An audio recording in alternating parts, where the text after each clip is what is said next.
All right, ladies and gentlemen, we are officially live. Welcome to the TMMP, the Mindful Matters podcast.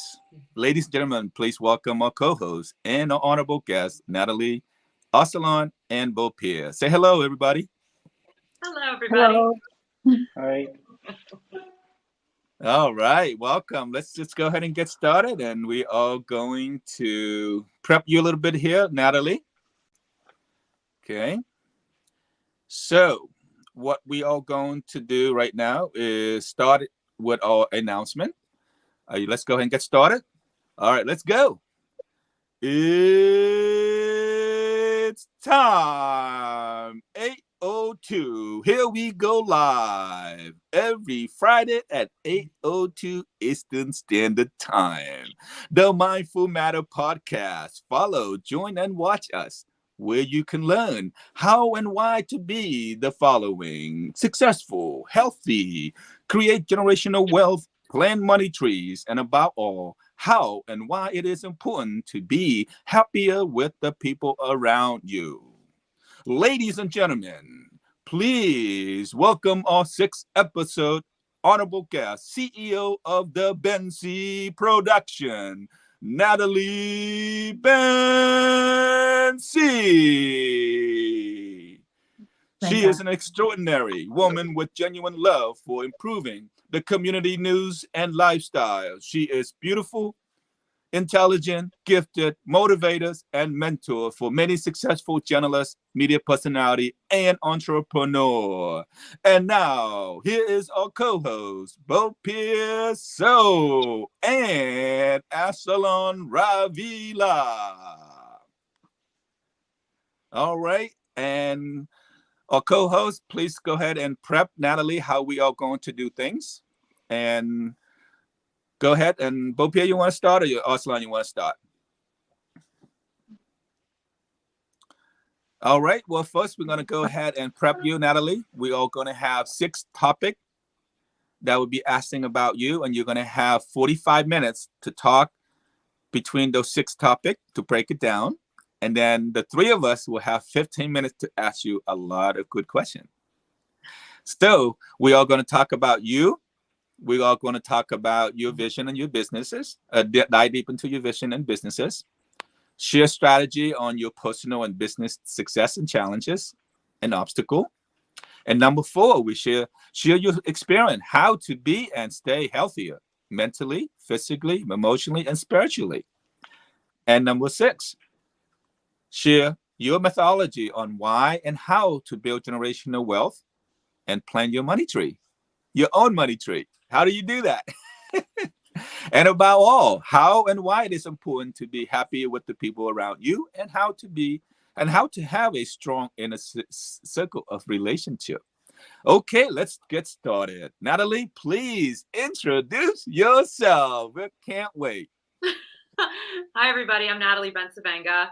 Chris, that was great. I felt like I was on a game show. Oh, thank you. Thank you so much. I was like, am I going to win a prize? I was getting really excited. Yes, you will at the end. You're going to spin the wheel. Yes, I'll spin the wheel. No, I all kidding aside, thank you so much for having me on tonight's show. I'm really honored to be here and to be with all of you. And yeah, I've had kind of a serendipitous journey as to where I am currently, but I talk about myself in the sense that I am a socially conscious, solutions-driven journalist. I'm a media entrepreneur. I am a business owner. I own my own media production company, BENCI Productions, and I also co-own a media strategy consulting firm with my business partner and dear friend Sarah Bachnick called X Squared Media. And the reason I came up with X Squared as the name is because my undergrad degrees, which I got at the University of Pittsburgh, Chris, we have a little Pitt connection.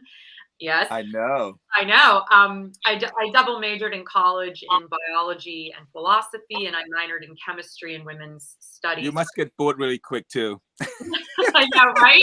I know. Yes. I And know we get bored really quick, so we have to do something, right? do a lot. And so I was on the pre-med track. And so X squared is representative of 2X chromosomes, since it's a woman-owned business. So that's where that came from. I Not. love business owned. I love business owned. We need more. The more, the better. Women rule the world. Thank you. I like that. I agree. They make better leaders. So yeah, so I do a lot of things. I do, like I said, consulting work. I also do a lot of influencer campaigns in the community. I really try to use my platforms for social media to do good in our communities. And my goal is, it's not just about me, it's about something bigger than myself, and being a part of things that could really improve and create equity in our communities, both at home and around the world. And I'm very intrigued by the idea of collaboration is the new competition. I think that when we go together, we go farther. And so it's important to me that no matter where I'm at on my journey, that I'm bringing people with me along the way, and creating whatever I can that's positive, creating that multiplier effect around me. So. And how many of you? You have a twin or something? Can we clone you? I think one of me is enough. Most people would probably. So that's just a little bit about me. Sweet. So currently, where are you located right now? Currently, I live in Pittsburgh, so I live in one of the suburbs in the East End area of the city. Okay. And how long you been staying in Pittsburgh? I grew up here. I was raised in the suburbs in Oakmont, which is where I is where I grew up. And then when I went to college, I moved into the city. And then in my 20s, I started my own online webzine, like my own online publication. And my business partner was in New York. So I traveled to New York half the month. And then my business partner moved to California. So I was out in California half the month. And I ran that publication for about 5 years. And that was when I learned everything there was to learn about social media, digital media, beginning things from the ground up. You know, I ended up with 15 writers under me. It was at the dawning age of Twitter. So I was really learning. It was a wild west back in those days. So there was a lot to learn and to dig into. And that's when I started doing a lot of media work up in New York City. I used to do segments on Fox News, XM Radio. I was writing for the Huffington Post. So I was really learning a lot about media from different perspectives, both behind and in front of the camera, behind the computer. You know, I had my own YouTube show before it was a thing. So yeah, I've sometimes been a little too ahead of the curve and kind of missed the explosions, because by the time people got into it, I was bored and on to the next thing. So to the next train already, right? Yeah, exactly. Next flight. So yeah. You mentioned Oakmont, right? Yeah. Is that like the Oakmont, like the famous country club, and then like the bakery, right? It's true. Yeah. Oakmont is home to both the famous bakery and to the country club. And my grandmother, I'm Italian. My family is, you know, my ancestors are from Italy. And when they moved to Oakmont, they weren't even allowed to work at the country club, let alone be a member of it. They didn't allow, you had to be pretty white back then to. So wait, I thought Italian was white. We are now, but we weren't in the 50s and 60s. They didn't like us back then, but we're white now. you faced those? Unbelievable. That's hard to believe. No way. Oh yeah, my family on both sides of my family faced a lot of discrimination. I'm sorry to hear. Oh no, it's you know, it just is what it is. But I think what's interesting about it is when you hear those stories growing up, it can make you either angry or it can make you more empathic to people that are experiencing discrimination right now. And my mom always taught us to be kind and generous with everyone, because you don't know what people are dealing with, and you don't judge a book by its cover. And so I've always had a lot of friends from a lot of walks of life, and my life is much richer and more meaningful because of it. That's incredible. I love that. I love that mentality. Oh yeah. We need more of you, you know, and change the mentality, because like earlier we spoke about what is our color of our mind, We Right. all have the same color, right? Hmm. So I So I think think Natalie, do you feel more competition now than before? Now, because a lot of people write, do be blocking online, Twitter, and everything. Is it more competition you now know than before? I don't actually think about things like that because I'm so focused on what I'm doing. I don't Hmm. really pay attention to what other people are doing, to be honest with you. that's And great. I honestly think it's a healthier place to be because there's always going to be somebody richer, prettier, funnier, whatever, or Smarter. smarter, um, maybe. Yes. But I try to stay focused on what I'm doing. I'm not walking in anyone else's shoes and they're not walking in mine. So why should I compare my work to theirs? And that's why I really do try to uplift people around me. I feel like if you're succeeding and I was able to help you succeed, I now succeeded too. So that's how I like to look at it. Your success is my success. Exactly. Attitude. Yeah. Perfect. Beautiful. You said you Italian family, and Mhm. you were telling me a little bit about the name, the meaning behind your name. Could you tell our audience a little bit about the meaning of your name? Because I love it. I think you should share that. Yeah, sure. So my last name is Bencivenga. My dad used to say it's Bencivenga, if you want to be very technical about it, but Bencivenga. And Benci means good things, and Venga means to come. So it means good things to come, which I always thought was a nice omen. And my first name is Natalie, and Bon Natal, right? So the birth of. So my full name means the birth of good things to come. And I always thought that was really kind of a beautiful sentiment. And, I don't know what happens to us, when we die, but I like to think that if we do get to come back in different iterations of ourselves and evolve through time, then maybe in this life, I wanted that kind of energy around me, like the good things to come vibes. So I'm going to go with that. Well, since your name is like got to do with birth, I'm gonna say that was adorable. Exactly. And can you, if I were to visit, let's say if I were at South Africa, and why would somebody from South Africa come visit Pittsburgh? What's three top thing that you should, you know, recommend to somebody that live far away that you should tell them, hey, come visit Pittsburgh, since you're a native Pittsburgher? Yeah, Pittsburgh's a really interesting city. I always say we're more of a big town than a small city because I feel like everyone knows everyone to an extent, for better for worse. But there's so many hidden treasures here. I would definitely recommend, if you've never been to Pittsburgh, come and check it out. It's actually a very beautiful town, and I love Phipps, which is I think one of the top certified green buildings in the whole world, and it's a beautiful indoor botanic garden. If I'm ever feeling down, I go and I take a walk through Phipps, and maybe it's all the oxygen from the plants or all the butterflies that fly around you in the butterfly room, but there's something very magical about that space. So I would recommend for sure doing that. I mean, Pittsburgh has so many great spaces and places to be. But the incline is always really fun if you've never been to the city, to go up to the top of Mount Washington and get your obligatory selfie overlooking the whole rivers. It's really magical and something to see.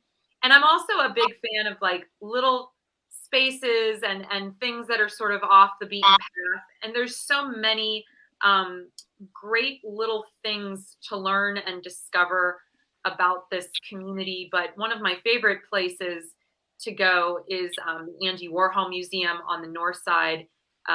There's always some really weird and interesting art that's happening there, and places like the Yes. Mattress Factory has a similar vibe to it. So we've got a lot of art museums. We've got a lot of our wonderful cultural district with the Benedum and the Byam. Those are beautiful theaters. You don't even see theaters that beautiful on Broadway in New York. So there's a lot of beautiful reasons to come to the city, outside of May of what you may know about Pittsburgh, which is it's an old steel town. We don't make steel here anymore. We're more tech and healthcare. and that the Steelers are the only thing we got going. We got a lot more going outside of sports teams here, that's for sure. Any additional question before we dive deep into her vision and businesses? So your last name for me personally, I like for people to pronounce it correctly and technically, instead of changing, try to fit, the mainstream words. Mhm. Let's say I like how your father pronounced Bencivenga, Yeah. then Bencivenga. Mhm. So I'm trying to, because people want to change to fit in, America. Yes. For me personally, I'd like to stay for people to learn how to pronounce how we originally pronounce it. So how do you feel about my opinion here? No, I think that is, my dad would 100% agree with you, first of all. Mm-hmm. I think because growing up, we always said Bencivenga. That's just Mm-hmm. how we did it. But so many people have mispronounced my last name over the years, and it really does bother me. So I'm hypersensitive. I remember being a judge in this one. I was at a drag show, and I was supposed to be a judge at this drag show, and the head of the organization got up on stage, and I kid you not, he said, "And now our next judge, Natalie," and he went, "Buh."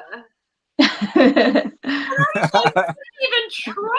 Like, you didn't even try.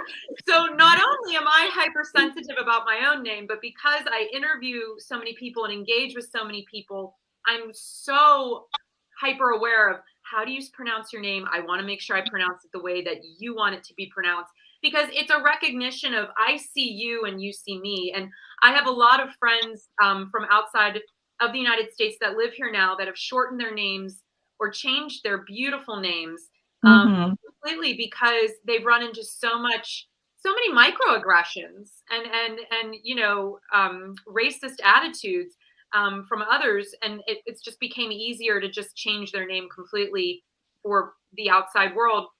And I think that I would think it would feel very isolating and a little bit like you're putting on a face for people and you don't get to be who you are. And I want to meet people where they are. I want to see who they are, because I want them to see me for who I am. So I am very hyper aware of names. So yeah, to answer. Yeah, I personally think it's pretty sexy to have your original name.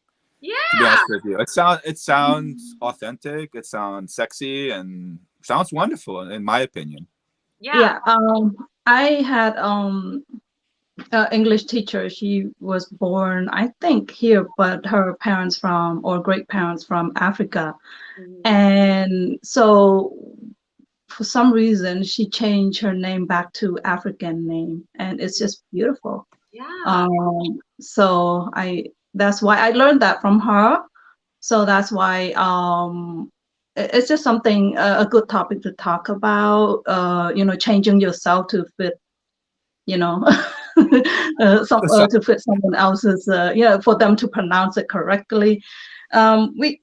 Pronunciation language is really hard to learn, but we just have to try to do it correctly. And I think that's the key. It's about making effort. It's about choosing to say, I see you and I respect you enough that I'm going to try. Am I maybe going to get it wrong? Sure. But let's just start with effort being made to just see each other as human beings. All right, let's go ahead and dive deeper into your vision and your businesses. That sounds exciting. Yeah, so my businesses started very accidentally. I'm going to be completely honest. It was not an intention. I did not wake up one day and say, I'm going to start a media company. What happened was, and I've been very public and very open about this, I was working at the Pittsburgh Post-Gazette, and I'd been there for almost 7 years. And I had lost my dad to alcoholism in 2019. And then 3 months later, I lost my grandmother. And she was like my second mother. We were very, very, very close. And I was dealing with handling both of their estates. I was feeling very underwater, very emotionally distraught.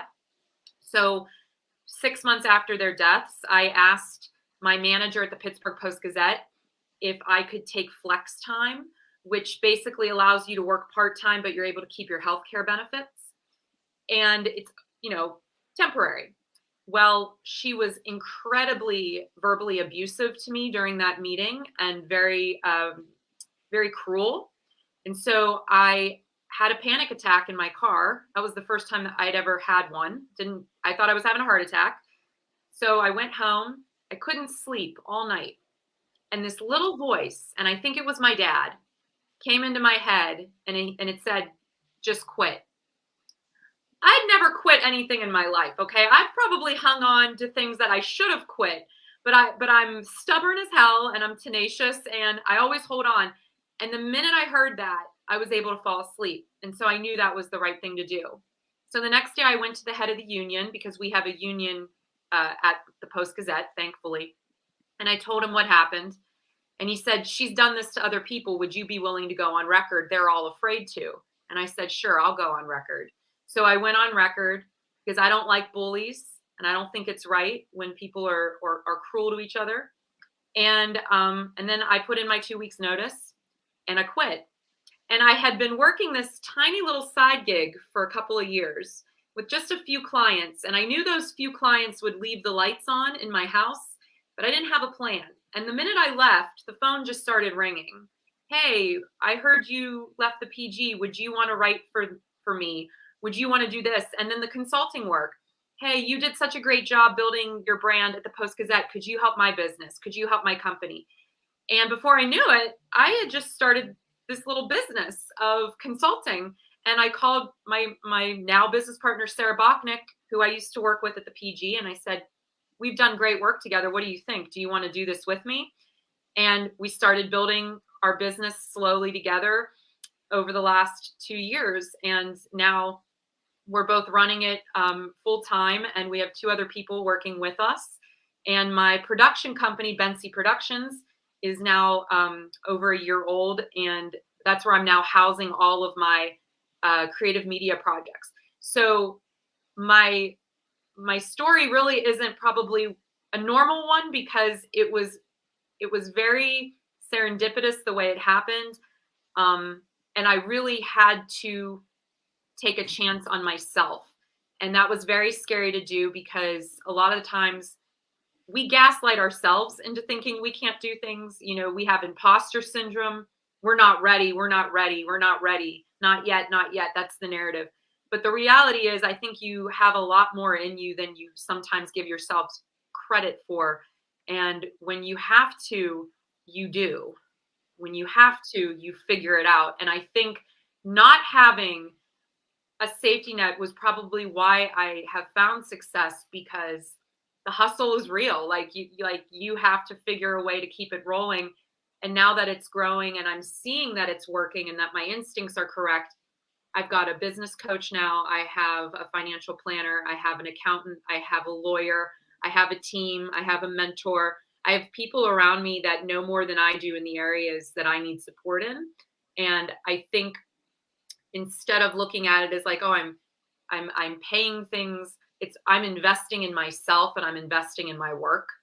And so everything that I do goes back to building equity in our communities. My tagline is inspire, educate, and activate. And if it doesn't do one of those 3 things, I turn it down. I don't do it.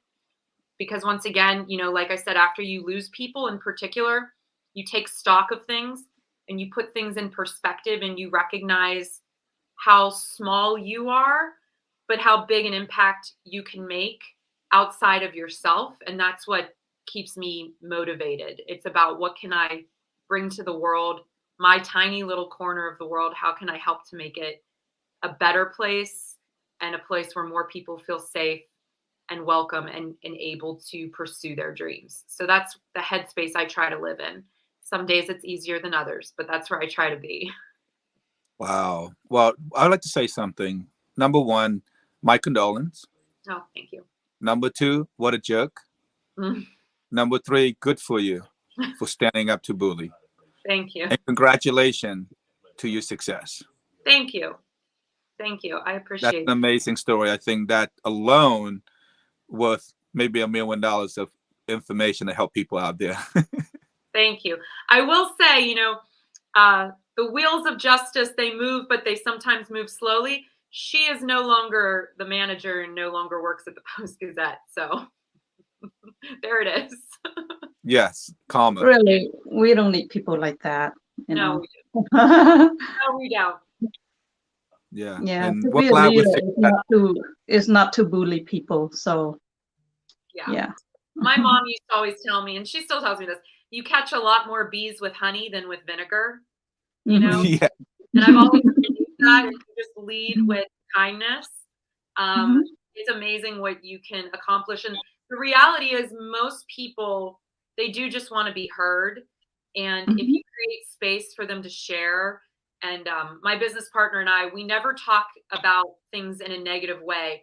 We always say opportunities for growth. So if something's not working, it's just an opportunity for growth. Let's figure out how to grow in a constructive way.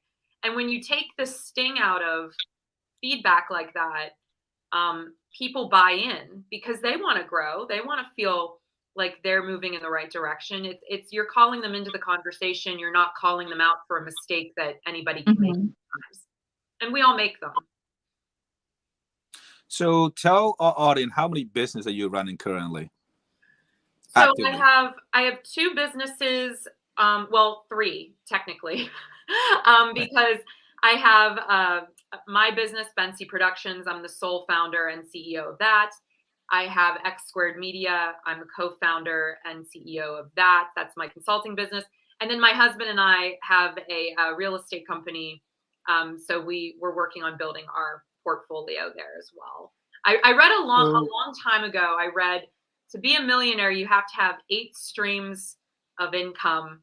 And I'm thinking, yeah, in 2023, you have to have 15 because of inflation. So Yes. Or you can have one business that, you know, bring you and you give it to the mass, just like Bill Gates. He have one product, but he have massive customer. he So did, that's but another way to do it as well. well, I would argue though that if you look at his life now, though, at the level that he's at, he has multiple businesses. And I think the reality is too, what I've learned is, especially in these uncertain economic times, it's important to have multiple streams of income and not have all your eggs in one basket because things change on a dime, people pivot, they, you know, things shift directions. So I think trying to find active and passive streams of income are important for anybody who's trying to build any level of financial independence because we're all not going to be Bill Gates, right? No. And I don't want Just to be. 10% will be happy, right? Yeah, and the reality is it's like you don't need that much money to live a very comfortable life and still be able to give back. So I think that I always like to say financial independence as opposed to a number because what I consider financially independent may be very different from what all of you need to be financially independent. So I think it's just a matter of how much control you can have over your day-to-day life. Perfect. Absolutely. Natalie, Couldn't agree more. I just wanted to find you that what was your biggest challenge when you started, when you quit, by the time you quit from your office where you were working before? So what was your biggest challenge by that time? You mean when I left my office? Yes.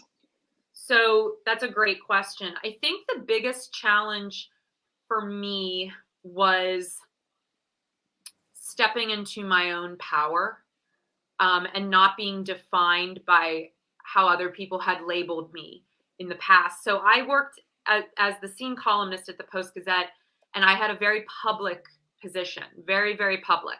I represented the paper everywhere I went. People came up to me all the time. They read my column. They liked my advice column. They enjoyed my work. They didn't like what I did. They criticized me. It was, you know, I had a lot of people in my ear. And when I left and suddenly I was no longer the scene columnist, it was, well, who do I want to be now? Stepping into my own power and defining for myself who I am outside of a professional career was very important to me because I want to be able to shed skins like a snake and be new whenever I need to be new. And I don't want to be stuck or pigeonholed by a professional label ever. So right now, this is what I'm choosing to do with my time and my resources. But I don't know, maybe I'll start a totally different business in 5 years from now and do something else. But the key for me that I think freed me the most was recognizing that I could use money as a tool and that it didn't have to use me. And so those were the things that I began to learn as challenges and obstacles, was just letting go of the past and embracing this new chapter. So basically, when you encounter that situation with the previous employee, it's kind of empower you to realize that what's really important to you. It was a blessing in a lot Yeah, of ways, yeah, because I think so. you don't realize I was so on a wheel in that place. I was never going to advance there. I was never going to make any more money there than I was making. And I wasn't making great money. But I loved the work. But I had gotten so in the headspace of like, this is just what it is. It kind of jolted me awake. And I realized, oh my gosh, there's so, like, I love to live in a headspace of abundance. There's so much opportunity here. I just had my head down and I didn't see it all. And so when I looked up, I thought to myself, wow, I could reinvent myself over and over and over again, and it's okay.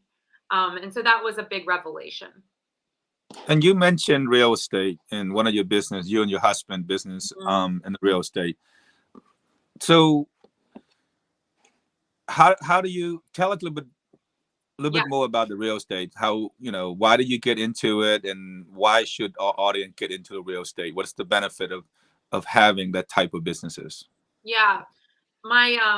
I went to this one seminar a long time ago, and they were talking about this idea of mailbox money. And I was like, what's mailbox money? I want mailbox money, where you just open the mailbox and there's money in there and I don't have to do anything. You get into a fantasy about it. But my husband had worked in construction for a really long time, and he understands the ins and outs of building anything. He can build you anything. He's amazing.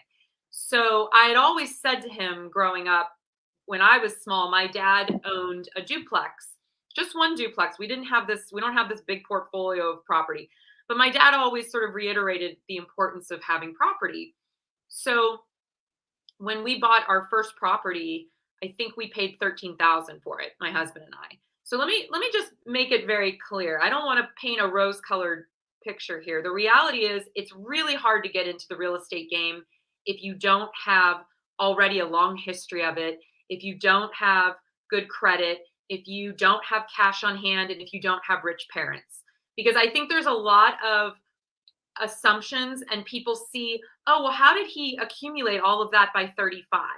And you have to peel back layers and recognize, to your point earlier, like, we're all on our own journeys here. So, the first building we bought, it was because we were able to scrounge together of our own money $13,000, which is a lot of money to come up with for a lot of us. And we managed to do it. And then it took my husband a year to renovate the building by himself and get it up and running. And then we were able to purchase a second one in a very similar fashion. And now we're finally at the point where we can now go to a bank and look for a commercial loan, because we have some assets. So it takes time to build, and it's not easy. And banks don't want to loan you and me money. They want to loan like Walnut Capital money, because they're a safe bet.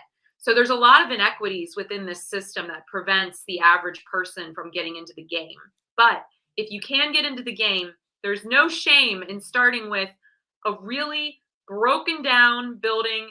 I was scraping probably soot out of a building that was probably like 150 years old, because it was like an old steel town where we bought this building. So you got to get ready to get your hands dirty. If you don't have family money, like most of us don't, you got to be prepared to get your hands dirty. But it's been a really fun experience. It's been really bonding. I love real estate. I get really excited. I want to continue that process. And now that we're finally at a point where we can get a bank involved, we might actually be able to get a few more properties this year. But I've been playing around with real estate for 8 years, and we finally have 3 rental units. So that's how long it's taken me. So I just don't want there to be this image that it's like, she's this and she's that, and it's easy and it's no problem.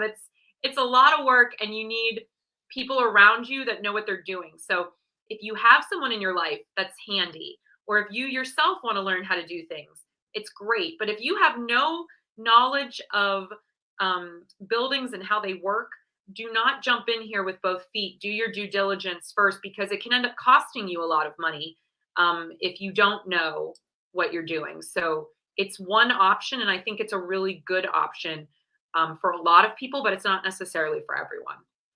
So right now, are you focusing on more of rental or more of fix it and then sell it, or you want just to fix it and rent it out?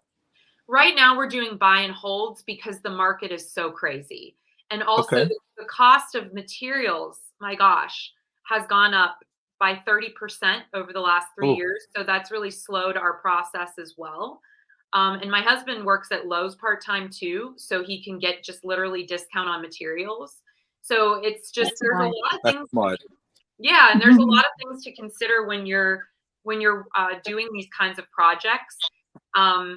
But yeah, right now we're doing buy and holds. Eventually I would like to do flips, but not in this, not with the interest rates where they are right now. Mm-hmm. Any additional question before we move on to sharing her strategy on the personal and business success and challenge and obstacle? Natalie, I mean, like, I have just curiosity in my mind that, for example, you if you started today, for example, you just bring that old Natalie today, and what advice would you give it to her? Like, for example, if you were by now, like, Yeah, so if I was to talk to my younger self, we'll say, I would yeah, tell her, are you asking me that? Like if I was going to talk to myself early, like when I was younger, or when do you mean when I'm older? like when you are younger, like, but Yeah. with today's mentality. Yeah, I would tell her to trust herself. She knows what she's doing. And I say that to myself a lot because I read a long time ago, men will apply for jobs when they're 30% qualified, and women apply for the same job when they're 120% qualified. And we wait. We're more hesitant, and I think we're socialized to be more hesitant, to wait our turn. I would have told her, you've got this. Believe you've got it. Trust your instincts, trust your knowledge, trust yourself. You can do this. That's what I would tell my younger self. I would have done it earlier had I realized I could do it. Thank you. Great question. All right. Yes, let's move on to, we have about, we got about 20 minutes to finishing the 4 more. Let's talk about. Talk faster. No, you're good. You're all good. Just take your time. Let's go ahead and share your strategy on your personal and business success, and then we approach your challenges, and then we look at the obstacle. I know you touched base a little bit when he asked you that question, but let's go a little bit more detail on your personal and business success and challenges and obstacle. Yeah, let me get my book here really quick. If we're going to talk about personal success, I really love this book. It's called The Marriage Clinic, and it's Okay. John Gottman. And I don't care if you're married or not. This can be work. This is great for friendships as well as business relationships. It was a revolutionary book. He observed couples in a home with cameras 24/7. I think it was back in the 1970s. And I studied this book in my grad school days when I have my master's in social work. And what I love about this book is it talks about, in terms of personal successes, so much of my personal success comes from reading this book, because I understand interpersonal relationships. They take effort. They're effortful. They're not effortless. They're effortful. When you're fighting, it's not so much about the fighting. It's how well do you repair your fight? Are you willing to apologize? Even if you're not wrong, are you still willing to apologize? Are you willing to really actively listen to the other person? When you're arguing, he calls it the sulfuric acid of love, which is name calling. So my husband and I, we've argued, sure, but we've never called each other a name. We don't swear at each other. There's just certain boundaries we don't cross, because if you do, it's like it starts to erode your relationship.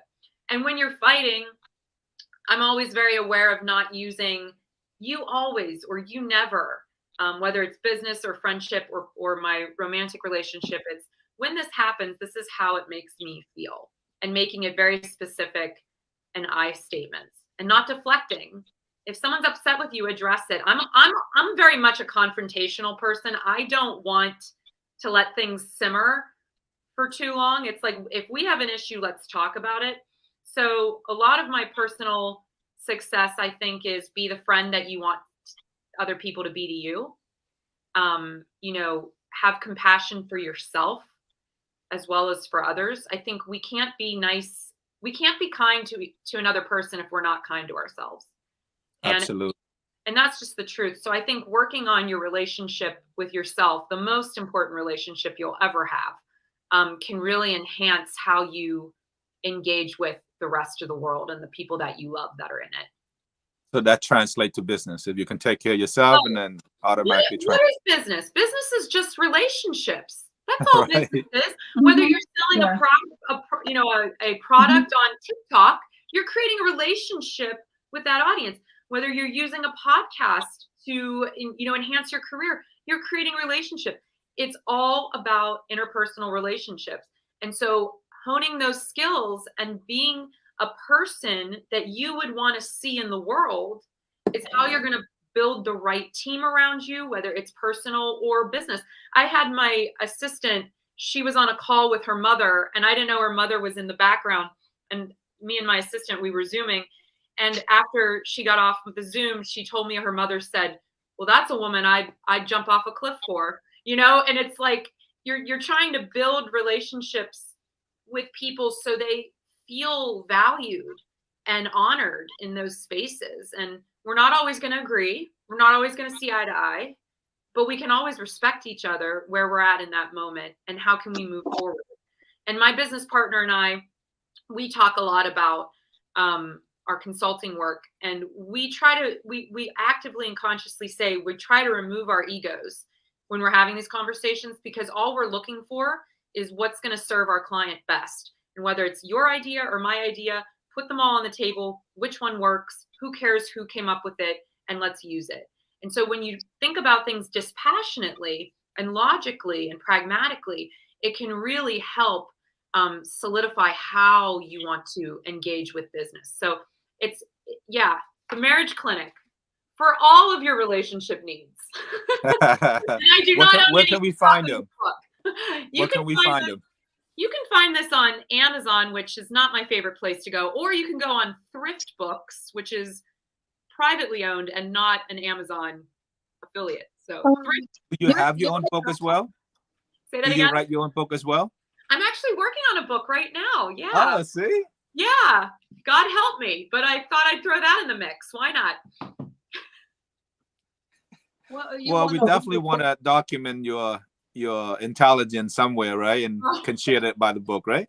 We definitely want to buy that, right? Intelligence, insanity, it's fine. Here's another way to get a free book to read and then return it. You can request a library to order the book. Yes, that's right. That's an even better option. I love that. Thank you for saying that. And I love libraries. So thank you. Yes. Go to your library and get the marriage clinic. Yes. So let's share a little bit of your challenges and obstacle in your business practice, and how can we avoid that?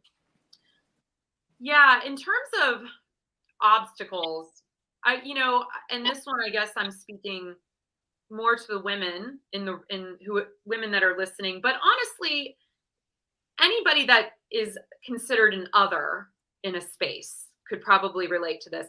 I've experienced just a lot of misogyny in my career.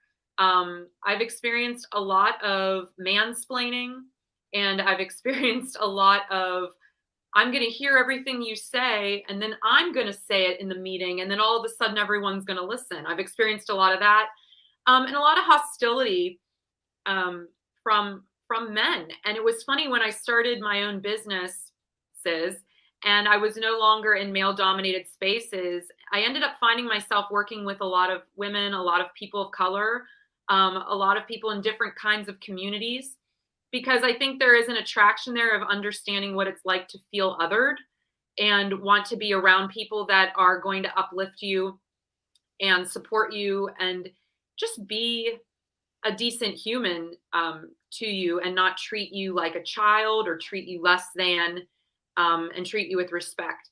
And so those are some of the external obstacles I've discovered and have experienced. And I've learned to stand my ground, speak loudly, speak clearly, and just stand in my truth.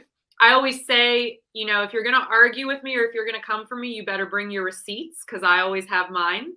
I document everything that I do with everyone I work with. I like transparency of communication, and I like paper trails. So if you're going to say something, you better be ready to back it up, because I'm ready to. So there's that. Or back away. Well, or yeah, back away. or back away. That's right. And when it comes to more of an interpersonal conflict, I think once again, it's just becoming more empowered, recognizing that I matter, recognizing that my voice matters, that my work matters, and that I'm not defined by my career. I think it's much more important when I die. I really don't care if people are like, wow, she was a big success. I really want people to say, like, she really made me feel good. She made me feel valued. I really loved her as a person. That's what I hope I'm leaving with people. I'm not trying to be so impressive. I want to be somebody that you think of as a friend. Sweet. That's what I'm looking for. Yeah.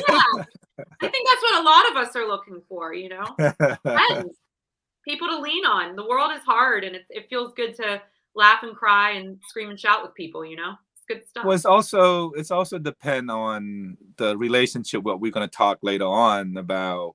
Surround yourself with people that are going to make you happy. We're going to touch base on that as well. So any other question regarding her strategy? And then before we move on to her experience, how to be and stay healthier mentally, physically, emotionally, and spiritually. Any question? Natalie, what was your biggest challenge when you just started up, and how people used to, like, you're working for some organization and then you left it from there, and what was behavior changes, sometimes when you left from some other organization which has a name on it, and then you just carrying that tag with you, and after some time when you started your own, people don't respond you that much, and doesn't value that much. So what was your biggest challenge by that time, when you just started up your own, like? Yeah, that's a great question. I am all about that networking. I'm all about being a connector. And while I was at the Pittsburgh Post-Gazette and I had that big name behind me, I used that to my advantage to meet every single person that I could, and every single room I could stand in and be in. And I found myself in a lot of interesting rooms and a lot of interesting social circles around a lot of people that had a lot of power and a lot of clout. And I'm still close with a lot of them because I created those relationships independent of my position. And it was never about, well, what can you do for me? I always led with, how can I help you? How can I support you? And so it actually wasn't too hard of a transition when I struck out on my own. In fact, I had a lot of people say to me, why didn't you do that sooner? You can do anything. Why did you stay where you stayed? And for me, that was sort of eye-opening, because I thought the only reason people cared about me or my work was because I was attached to a large organization. But when I left, I was surprised how many people stuck around and wanted to see what I was going to do next. But I really chalk that up to creating meaningful relationships with people that didn't just feel transactional. They felt important and valuable. And once again, I see you and you see me. That was how I wanted to interact with my community, whether you were a billionaire or whether you were volunteering at an organization or whether you were someone that needed support from a nonprofit. I treated everyone, I treated everyone with dignity, love, and respect. And I received a lot of that when I left. Love that. Love it. That's good. Yeah. So all right, let's move on. Yes, networking, that's the key. Yeah. So let's move on. Let's go ahead and talk a little bit about your experience, how to be and stay healthier mentally and physically, emotionally, and spiritually. And you can break it down however you wish. Sure. So I think this one's really challenging because I think we all want to think that we're doing all of the things and we're doing them all really well all the time. And the reality is it's just not realistic. Some days I don't eat all day, and some days I just need to lay in bed and not work out. And some days the best thing to do is a bubble bath and a glass of wine. So I want you to take all of this with a grain of salt, that I'm not perfect. But the things that I've consistently tried to do in life are, I work out regularly. I like to move my body. It feels good to have that intentional movement, whether it's, Pilates, or I have a very consistent yoga practice that I've been practicing for 13, 14 years, multiple times a week. I like walking.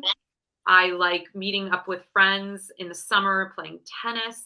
I like to be active. I like to do things where I feel good in my body. And yes, it's very important for your physical body to do these things. I started incorporating weight training in my 30s because I was told women need bone density. That starts when you lose that. So I try to follow, what my doctor tells me sometimes. And but I find that yoga is the thing that's helped me the most for my mental health. I also have a therapist that I see twice a month on Zoom. That was really important after my dad died, to process our relationship and the transformation of it and the grief and losing my grandmother and all of that. And I still see my therapist twice a week on Zoom, or excuse me, twice a month on Zoom, because it helps really ground me. And it's really good to speak to somebody that has no skin in the game, so they can give you a very different perspective, which is really helpful. So that's really good. And emotionally, I really value my friendships. I really value the relationship I have with my family. And for me, that's where I feel connected back to reality, is when I'm with people that I love. When I'm cooking for them. I'm a vegan. I've been vegan for a really long time, well over a decade, well before anybody thought it was cool. I don't know if anybody actually thinks it's cool again, but it was cool for like a minute. So I've been doing it before anybody thought it was.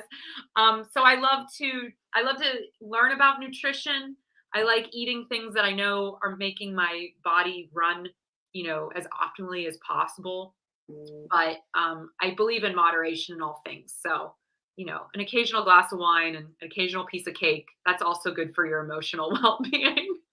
And in terms of my spirituality, I definitely think that yoga has grounded me and has helped me give a more centered perspective of my place in the universe, and recognition that it's okay to be comfortable with being uncomfortable, and how that served me in the world, and to remember to just breathe. Everything is temporary. And I think I got more spiritual after I lost people that were close to me. And I think a lot of people do. I was pretty much an atheist prior to the death of my dad, but I now call myself an optimistic agnostic. So there's that. But I truly believe that you get back what you put out in the world. And so I try to put out good energy and be a good person to other people. And hopefully that comes back to me. So that's just Perfect. Beautiful. All right, let's move on to the next one, and then we can circle back and come back and question you.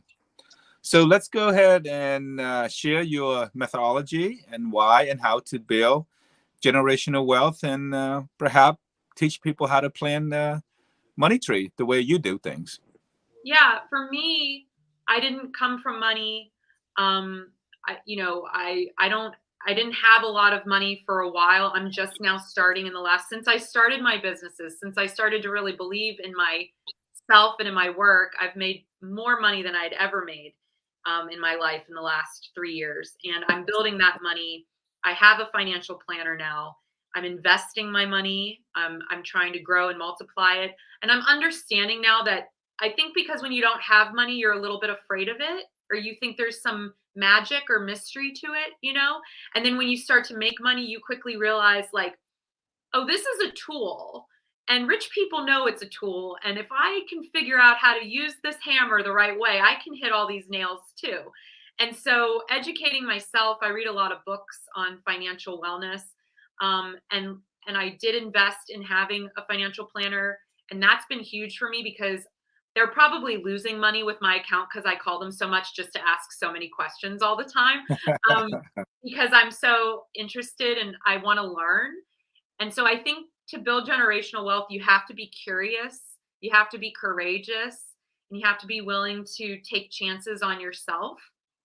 But for me, you know, when I think of when my great grandparents came here, they had nothing. Like they were stealing beans out of people's backyards, nothing.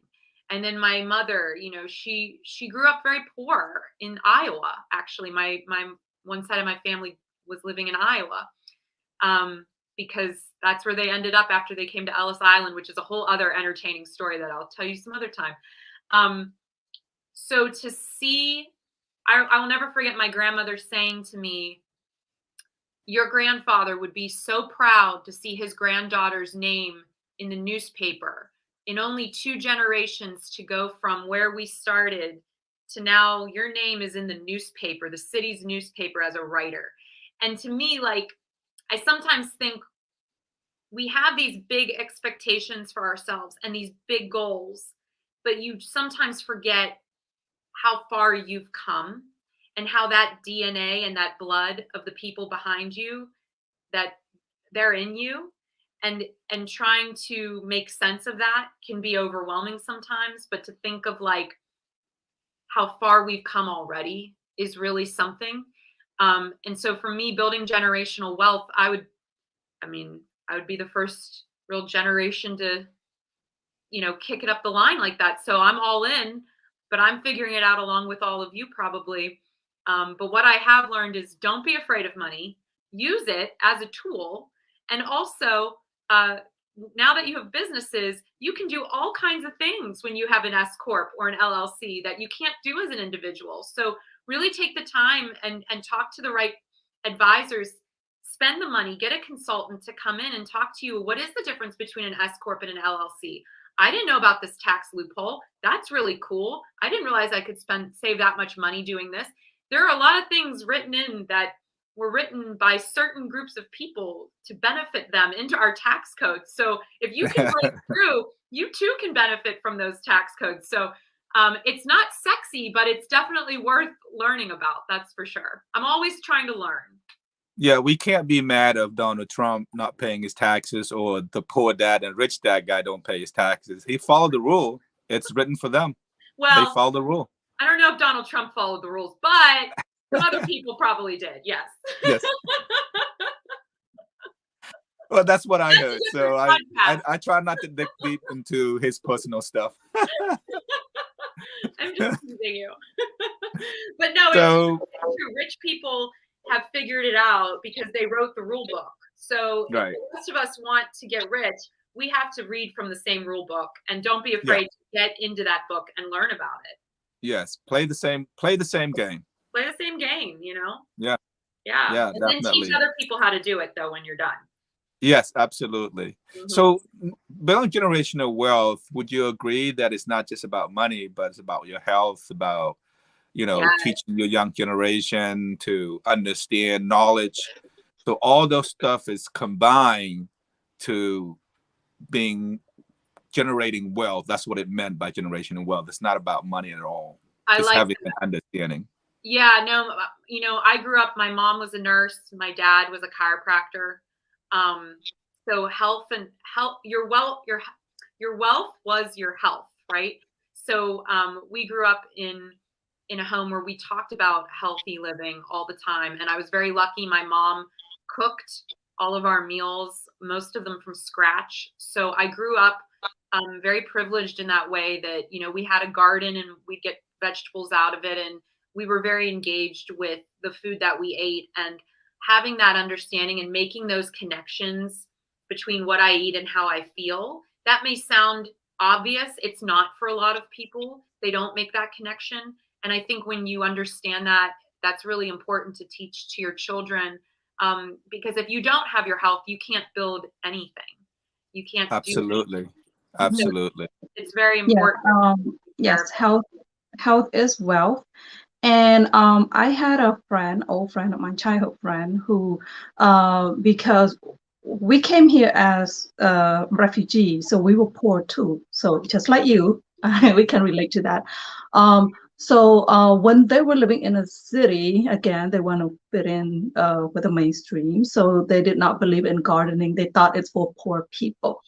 So, and then she asked me, she complained a lot about her mother going to the garden, pick up some vegetables and sell for a few dollars and cents. It kind of bothered me. So I'm like, no, don't stop your mother from doing that. That's part of her meditation. She goes to the garden to meditate, keeps her calm and right. That's wealth.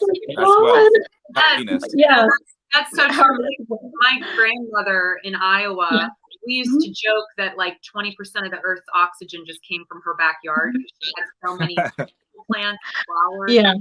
And it's yes. She say, I hope she wanted to die there. Like that's how much she loved being in that garden. It was like she was out there 8 hours a day. And to your point, it was a meditation. It was a connection to a higher power, was being in those spaces. Yeah. And then later on, she realized that, and then she surrounded her apartment she rented out. She bought an apartment and rented out to the elderly. Even her mom lived there, so she surrounded the apartment with vegetables. I'm like, oh my God! When I go visit, give me some. Yeah, they're the best. That's the best. Tomatoes taste so good when they're out of a garden. It's so true. Yeah. I love that. In Southern California, they're able to plant tropical fruits, vegetables from our culture. Yep. Yeah. All right, let's go to our final topics. Okay. And about how and why it is important to be happier with the people around you, and how to have a strong inner circle of relationship. We are heading into the 9:02, but we're gonna extend, since you're doing so well, Natalie, we're gonna give you extra time of 3 minutes. So you got about 4.5 minutes to go ahead and tell us how to be happier. Okay, so yeah, how to be happier.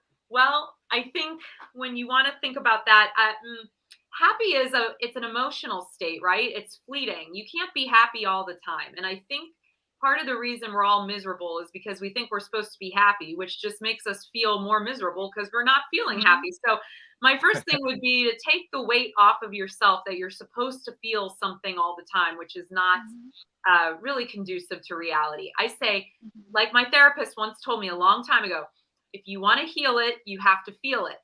So allow yourself to feel whatever it is, but you also don't have to let it control you. So you can notice a feeling, you can acknowledge a feeling, you can sit with it, and then you can let it pass through you. And so I try to focus on contentedness and peace instead of happy. Because I feel happy a lot of the time, but I also feel pissed off and frustrated a lot of the time too. So I try to focus on a sense of peace. And what brings me peace is having people in my life that I love, that make me laugh, that want to be with me at my worst and at my best, and that I want to be with at their worst and best. And maybe you have 1 or 2 people you can count on for that, or maybe you have 100. But the important thing is to have 1 or 2 close friends or lovers or family members that really know you, so you can be your authentic and true self. And I think that brings you closer to a sense of contentedness and peace. Wow. Yep. How do you build this relationship? I mean, what do you look for? I mean, when you meet somebody new, how do you know to feel the energy? It's positive energy, negative energy, or vibe, or allow them to be in your circle. How do you know? How do you recognize that? How would you advise our audience how to recognize things? Yeah, it takes time because I'm a very open person. I think you've gathered that. And I'm very trusting because I would never actively harm anyone. So I don't expect anyone to actively harm me. And sometimes that gets you into trouble because, sometimes people take advantage of you. But I think over time, your instincts get stronger. You trust your instincts more. And I always say, the best way to bond with people is to be vulnerable together. So if you're sharing and they start to share, then that brings you like another level closer, and then another level and another level, and you build like that. But if someone's always staying at the surface and you're like, how are you? And they're like, fine. okay, well, I can't really go anywhere with that. So we're probably not going to ever get much, much deeper than fine and you look pretty and you look pretty. Okay. So I have different layers of friendship. I call them friendlies. And these are just social friends on the outside. And then you have like your friends, and then you have your, they know where all the bodies are buried friends, right? So you build in layers and you realize onions of like yeah, like not everyone like onions. Not everyone has to be everything, right? Certain people you want to have different dynamics with and different relationships with, but do they bring you a sense of peace? Do you feel like you can be yourself around them? If you can't be yourself around them, you're not worth building a relationship with. Yeah. Thank you, Natalie. Yeah, I like the idea of you wanting peace and content instead of happy. So I ask question when people say, I want to be happy. I said, why do you want to be happy? You're supposed to have, in your life, you're supposed to have a little bit of everything, sadness, because I want to listen to people's story and cry. I want to do that. I want that part too. I just don't want to be happy all the time, because I used to laugh. I used to be so happy all the time. It's like taking happy pills. So it's so hard. I laugh so hard that it hurts. It's the same thing like love. You love so hard that it hurts. So when people say they want to be happy, ask them why, and then tell them that that it hurts too. Have like a full emotional experience. So the key is being happy to accept all type of emotion. Exactly, that's the key. Yep. Yeah, to be content. Right. Yes, I like that. Yeah, there you go. It has been great, Natalie. Oh, thank you. This was so much fun. I loved being with you guys. This was such a great. Thank you. That was amazing having you and listen to you and learn from you and sharing your knowledge and share your story and share your challenge and obstacle and just teaching us how to be happy. And we really appreciate that, and I'm sure our audience would continue to watch this video for years to come, and they're gonna look back and say, wow, that was one of the best audio sound, that was the best voice, that was the best messages and knowledge that you can gain from us. I think you don't recognize it now, but I think a couple of years from now, when people still watching our video, I think people are gonna appreciate what you share here. I really appreciate that. And I appreciate you, Chris, for having me on. And I appreciate your wonderful co-hosts for their great questions and thoughts. I really enjoyed being with all of you very much. Yes. And like I said, we're happy to have you back on, the Mindful Matter in Focus 1-to-1, talk deep down into your businesses and how people can get involved in your business and how those are another subject matter that I'm starting soon. So you're always going to be inviting again to talk about your specifically and focus on that things that you want to share with them. So anytime. Yes. So anyway, this would include our 9:02 plus 3 minute extra because she is special. So therefore, thank you so much, our co-host. Thank you, Natalie. Thank you so much, our honorable guest, Natalie Bencivenga.